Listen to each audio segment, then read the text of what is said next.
Here's the thing about building something in this country that nobody puts in the business plan or teach in the business schools. The moment you start winning, you inherit a new job nobody hired you for. So much so that if you don't understand what that job actually costs, it will quietly dismantle everything you've worked for. So here is it. You're finally having a good day, maybe because you just closed a deal or your side hustle finally turned a profit. You're sitting there thinking about how to reinvest that money, then your phone vibrates. It's a WhatsApp message from an uncle you haven't seen since your graduation. You don't need to even open it to know what it says. My son, I heard you're doing big things in the city. Your cousin's school fees are due and things are tight. The moment you start making a little bit of money in this part of the continent, you stop being a person and start being a bank. Yes, you heard it, a bank. But here's the truth. If you don't learn how to manage that billing, your success will be the very thing that sends you back to zero. Today, I'm giving you 6 hard rules for surviving the pressure of being that successful one without going broke or losing your peace. I remain Ifeanyi Demewose, and this is When Everything Changed. We talked about the informal economy the last time and the rules of the street. But today we are talking about the private tax that nobody prepared you for. On a previous WC episode with Fola Olatunji David recently, where we went deep into navigating identity, he did mention something very interesting, which is that billings is one of those constant realities he has to deal with. And the sheer scale of it, the way it can quietly drain everything you're building, is exactly why this conversation is so important. There's a link to that full conversation with Fola on the screen right now. You should definitely check it out for the full context. But for now, I want to give you what I call the 6 things you need to know to survive this. Let's get into it. The first one is the billing never ends. It only scales. So there's this lady I know. Let's call her Titi for the sake of this conversation.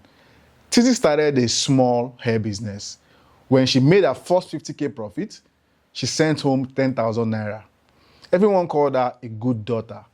The next month, 100K, and they asked for 40K. By the time she was making 500K, her family was asking her to fund a whole building project in the village. The reality is that people don't ask for what they need. They ask for what they think you have. If you don't set the boundary at 10K, you will never be able to handle the pressure at ₦1 million because the billing doesn't stop when you get richer. It gets more expensive. Number 2, your urgent 2K is a business capital. We hear it every day. I beg, just send small 2K or a urgent 2K for food. It sounds small, right? But let's do the math. If 5 people ask you for that small 2K every week, that's 40,000 naira a month. In the street, 40,000 naira is the difference between a trader having stock and having an empty store.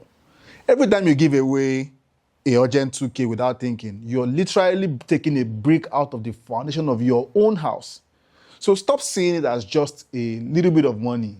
See it as the fuel for your own engine. If the engine stops, nobody gets a ride. Number 3, the WhatsApp status trap. Now, this is the most contemporary rule on the list. Why?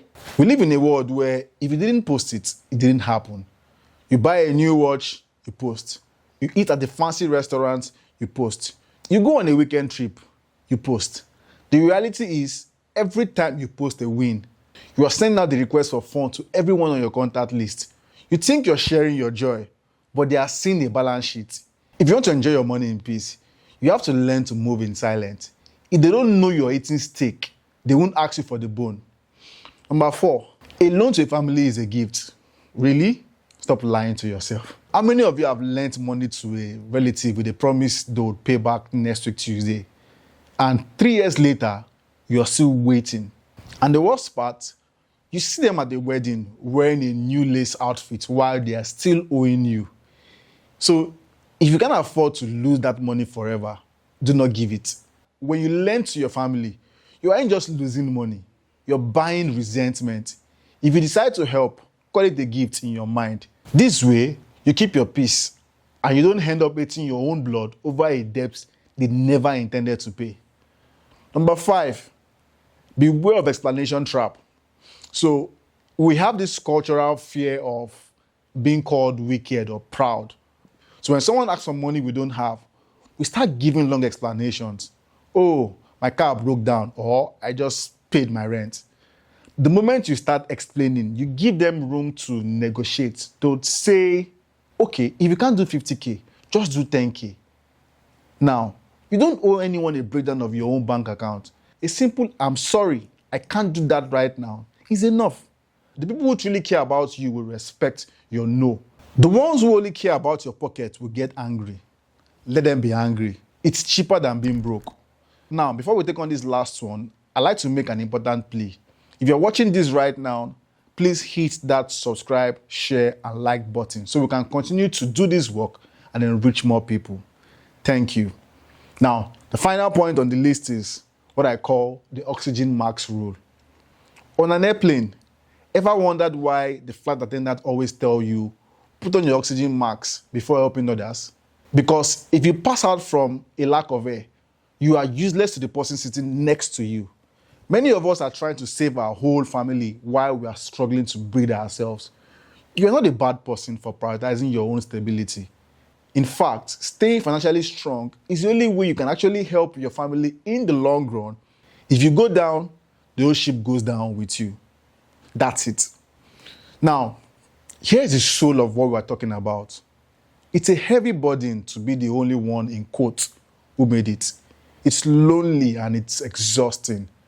But remember why you started. You didn't start this hustle just to become a temporary ATM for everyone else.